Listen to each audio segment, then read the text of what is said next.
ਨਹੀਂ ਰਾਤੀ ਪਤਾ ਕਿਵੇਂ ਲੱਗਾ ਵੀ ਬਾਲ ਨੂੰ ਚਾਹ ਲਈ ਮਾਂ ਬਾਲ ਨੂੰ ਚਾਹਿਆ ਮਾਂ ਨੀਂਦਰ ਦੇ ਨਾਲ ਹੋਰ ਮਤਲਬ ਛੋਰੀ ਉਹਦੀ ਨੀਂਦਰ ਉਪਰੀ ਉਸ ਦੇਖ ਲਈ ਅੱਛਾ ਭਾਵੇਂ ਲੱਲਾ ਲੋਕ ਮਗਰ ਜਿਹੜੇ ਤਾਂ ਇਮਾਮ ਝਾੜ ਗਈ ਅੱਛਾ ਤੇ ਲੁੱਟਾਂ ਨਾਲ ਇੱਕ ਘਰ ਮੇ ਜਾਵਾਂਗੇ ਬਾਲ ਠੀਕ ਆ ਬਾਲ ਮਤਲਬ ਹੁਣ ਇੱਥੇ ਦਾਨ ਲੱਗੇ ਹੋਏ ਢੋਲੀ ਛੋਰੀ ਅੱਛਾ ਮੜਾ ਹਸਪਤਾਲ ਵਗੈਰਾ ਲੈ ਗਏ ਕੋਈ ਹਾਂ ਹਸਪਤਾਲ ਲਾਏ ਗਏ ਤੇ ਰੁਕ ਲਵਾਏ ਅੱਛਾ ਉਹ ਹੁਣ ਤਾਂ ਰਾਜ ਬਈ ਆਂਦੇ ਬਈ ਕੁੱਤੀ ਆ ਕਿ ਇੱਥੇ ਜਿਹੜੇ ਨਾ ਉਹ ਲਈ ਬਦੇ ਕੋਈ ਬੰਦੂਕ ਸ਼ੁਰੂ ਕੀ ਤੇ ਕੋਈ ਸਕੂਟਰ ਵਾਲੇ ਵਜੇ ਨੇ ਬਈ ਨਾ ਅੱਛਾ ਨਹੀਂ ਹੁਣ ਗੱਡੀਆਂ ਹੀ ਗਈਆਂ ਤਾਂ ਇਹਨੂੰ ਨਜ਼ਰ ਆਈ ਹੈ ਮੈਂ ਤਾਂ ਨਾ ਕਿ ਹੋਰ ਦੇ ਮਗਰ ਹੈ ਮਗਰ ਕਿਤੇ ਹੋਰ ਦੇ ਮਗਰ ਉਹ ਨਾ ਓਏ ਉਹ ਕੁੱਤੀ ਦੇ ਨਹੀਂ ਜਾਂਦੀ ਇੱਥੇ ਗਏ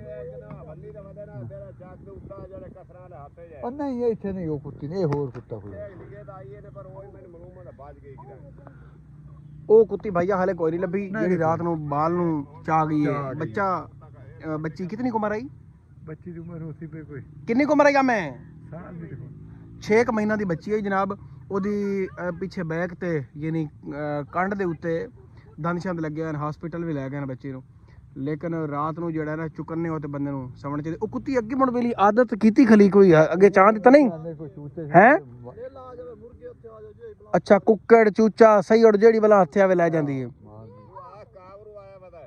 ਨਹੀਂ ਯਾਰ ਕਾਮਰੂ ਨਹੀਂ ਕੁੱਤੀ ਨਹੀਂ ਉਹ ਤਾਂ ਫੜਾ ਹੀ ਨੇ ਟੋਬੇ ਤੇ ਬਲੋਚਾਂ ਦੇ ਕਾਮਰੂ ਲੰਗੂਰ ਫੜਾ ਬਲੋਚਾਂ ਵਾਲੇ ਟੋਬੇ ਤੇ ਬਿਲਕੁਲ ਸ਼ੁਭਰ ਵੇਖਾਂ ਸ਼ਬੂ ਦੇ ਮੈਂ ਅੱਜ ਅਸਾਂ ਕਹਿੰਦੇ ਟੋਬੇ ਦੀ ਤਸਵੀਰ ਮੈਨੂੰ ਮੋਬਾਈਲ ਤੇ ਦਿਖਾਈ ਨੇ ਉਹ ਕੋਈ ਕੁੱਤੀ ਲੱਭੀ ਭਈਆ